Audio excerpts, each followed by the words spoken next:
দর্শক, কিছুক্ষণের মধ্যে মাকে দেখতে রাজধানীর এভার কেয়ার হাসপাতালে যাবেন বিএনপির ভারপ্রাপ্ত চেয়ারম্যান তারেক রহমান। এ নিয়ে জানাতে যুক্ত হচ্ছেন সহকর্মী সাদ আহমেদ। সাদ, তারেক রহমানের হাসপাতালে আগমন নিয়ে আপনার কাছে কি তথ্য রয়েছে?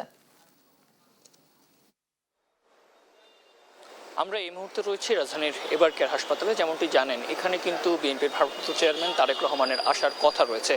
কেননা আপনারা যেমনটি জানেন যে তার মা বিএনপি চেয়ারপারসন বেগম খালেদা জিয়া কিন্তু গেল 23 নভেম্বর থেকে এই হাসপাতালে ভর্তি রয়েছেন এবং তিনি নানা শারীরিক জটিলতায় কিন্তু ভুগছেন। এবং সবশেষ ব্রিফিংয়ে তার ব্যক্তিগত চিকিৎসক ডক্টর AZM জাহিদ হাসান যেটি জানিয়েছিলেন, বিগত 1 মাসের তুলনায় তার শারীরিক অবস্থা কিন্তু স্থিতিশীল এবং তার শারীরিক অবস্থার কোনো অবনতি হয়নি, এমনটি কিন্তু তিনি জানিয়েছেন। এবং গেল 25 ডিসেম্বর কিন্তু দেশে ফিরেন, প্রায় দীর্ঘ 17 বছরের নির্বাসিত জীবন শেষে দেশে ফিরেন তার বড় ছেলে বিএনপির ভারপ্রাপ্ত চেয়ারম্যান তারেক রহমান। এবং তিনি কিন্তু 300 ফিটের সংবর্ধনা নেওয়ার পরপরই কিন্তু এখানে ছুটে আসেন এবং তিনি সেই সংবর্ধনা মঞ্চেও বলেছিলেন যে তার কিন্তু মন পড়ে আছে এই হাসপাতালে। কেননা তিনি আরও বলেছিলেন যে তার মায়ের সাথে কি হয়েছিল সেটা কিন্তু দেশবাসী জানে এবং তিনি কিন্তু সেখানে তার মায়ের সুস্থতা কামনার জন্য কিন্তু দোয়া চেয়েছিলেন সবার কাছে।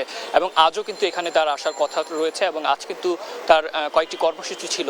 আমি যদি একটু বলতে চাই, সকালে কিন্তু তিনি শহীদ শরীফ ওসমান হাদির কবর জিয়ারতের উদ্দেশ্যে যান। এরপর বেলা 1টার দিকে কিন্তু তিনি ইসিতে যান। সেখানে কিন্তু তিনি চোখের আইরিশ সহ ফিঙ্গার দেওয়ার মাধ্যমে কিন্তু যে ভোটার হওয়ার যে আনুষ্ঠানিকতা সেটি কিন্তু সম্পন্ন করেন। এরপর কিন্তু তিনি 1টা 30 মিনিটের দিকে রাজধানীর যে বনানী কবরস্থান সেখানে তার ছোট ভাই কোকোর কবর কিন্তু জিয়ারত করেন।